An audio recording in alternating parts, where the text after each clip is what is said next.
Howdy, y'all. We're here with our first place deck profile with my friend Dante. What'd you play? Floowandereeze, best deck in the game.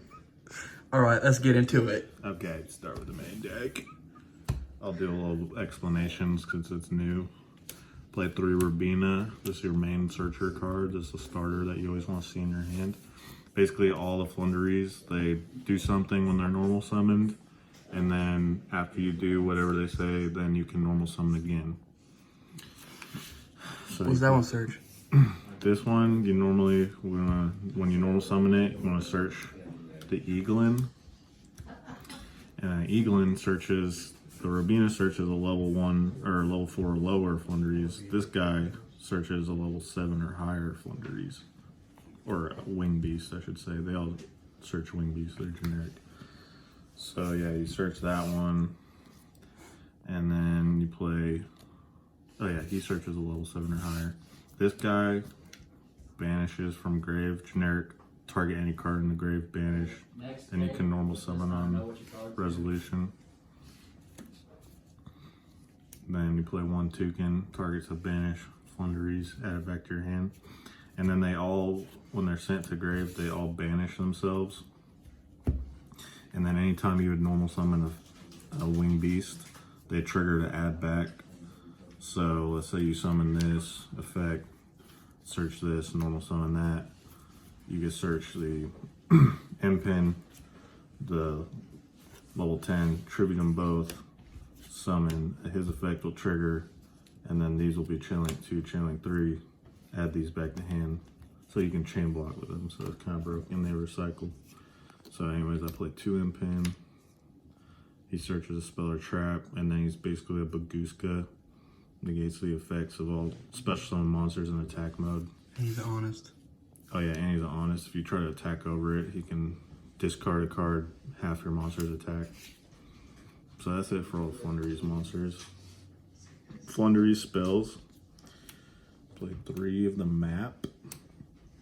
This card, you reveal a Floowandereeze in your hand, and then you can banish a different one from your deck. Then normal summon the one you revealed as part of the effect. So that's not your normal summon for a turn. So basically, it just lets you normal summon and search a Floowandereeze. And what about this second effect?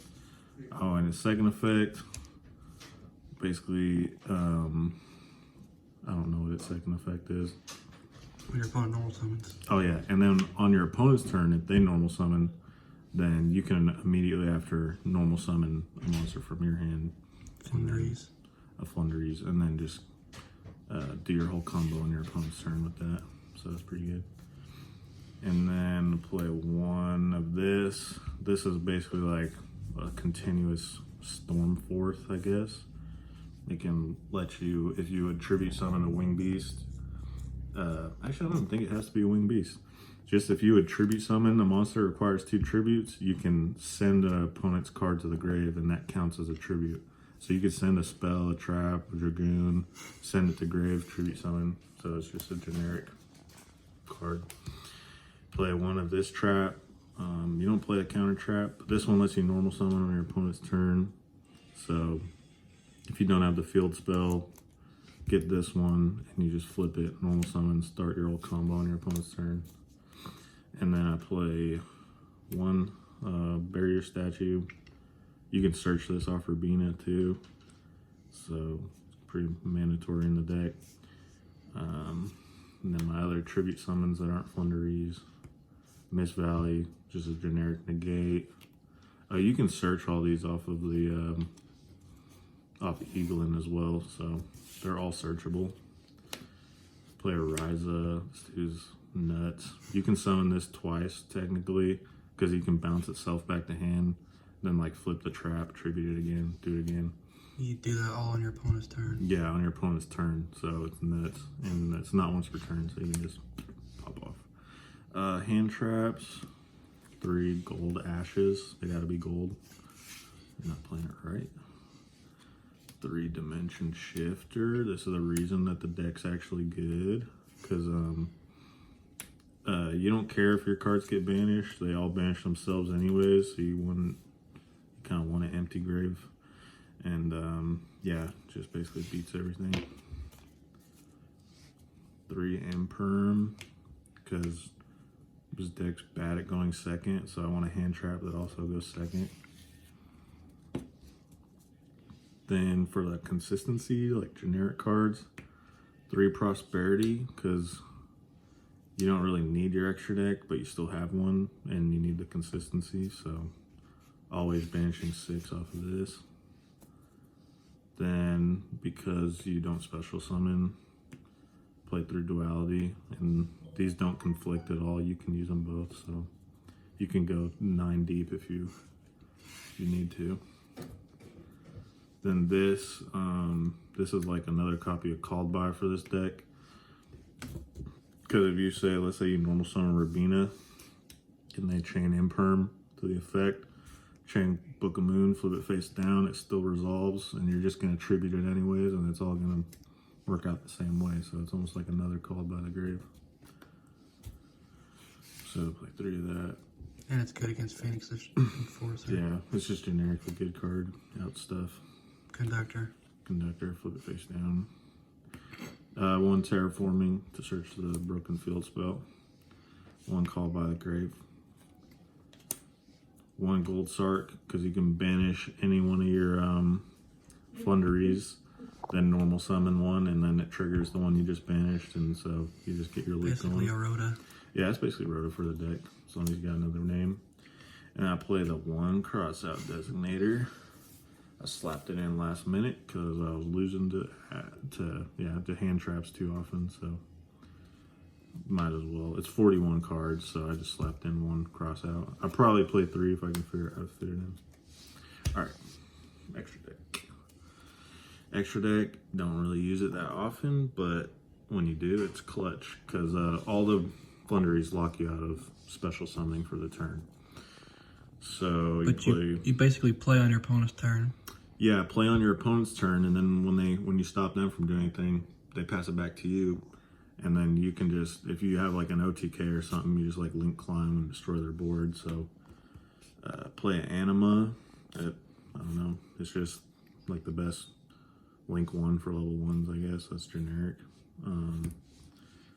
IP, because theoretically, I was thinking you could like make a access code or like an Avermax that can't be destroyed or something. Just make something they can't out, or make it and like last resort have a Phoenix set up for their turn or something like that. Barren Blossom, just in case. I don't play any of the Dogmatica stuff, but if my opponent's playing it, then and they Maximus, I don't know, I could send it. So, or you could make it too, because it was it Winged Beast, so you could technically make this and like use it as an extender, I guess. Nightmare Serb, just another generic link if you want to like go for the OTK, pop something, and then Phoenix, another generic pop. Unicorn, generic. This I thought this might be kind of clutch with the IP. Let's say like I can't kill them, but I know for a fact they can't out this. I'll just make it with IP and then pass on that. Appaloosa, the same theory. I can make Appaloosa, like sit on that, pass if I have nothing else. Access code, if I lock them out of their turn, they pass back to me. Just make a few links, pop their board, make this, attack for game. Nightingale, because all the little Floowandereeze are level 1s, so you're going to relay into that, and then make your Zeus.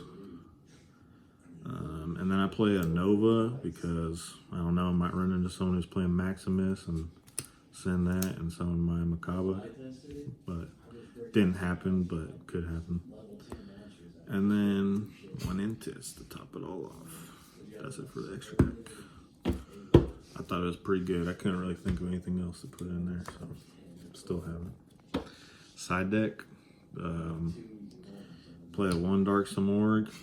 Didn't make it all day, but I guess theoretically in a situation against back row deck, going first might be pretty good. Play 2 Sphere Mode. It's the only card that I was thinking that could out a Towers like monster in this deck. that, because you can't play kaijus because you're locked out of special summons. But this is a normal summon, so you could like tribute over their board, activate the field spell, use it for another normal summon. So yeah, that's the only like card I could think of for situations like outing of towers. Play 1 Feather Duster for going second against back row. I played 2 Cosmics. I didn't want to play Twin Twister because I want to keep my resources up. And then I didn't want to play Lightning Storm. Like, I just wanted something that's more like flexible. Like, could put this in going first possibly. So yeah. 3 Dark Rulers. This deck has a problem going second, so this is like the most generic going second card, I guess. Could be a droplet, but I don't know. I think this might honestly be a better choice for this deck. 3 Evenly. This deck sucks at going second, so you just gotta play a lot of going second hate. And then 3 Rivalry. This card, I never really saw it, but I mean, they're all winged beasts, so why not play it? Theoretically, this could be a lose 1 turn, because they kind of like fulfill the same thing, but I don't know. Lose 1 turn is another option you could use. Anyways, that's All right. Any last thoughts? Anything you'd like to change? I don't know. Konami needs to give us more support for going second. So, but other than that, Dexon, it's pretty nuts. Unless you brick. When you brick, it's really bad. So, well, thank you, Dante. Thanks for the amazing deck profile. No See problem. you. See you soon.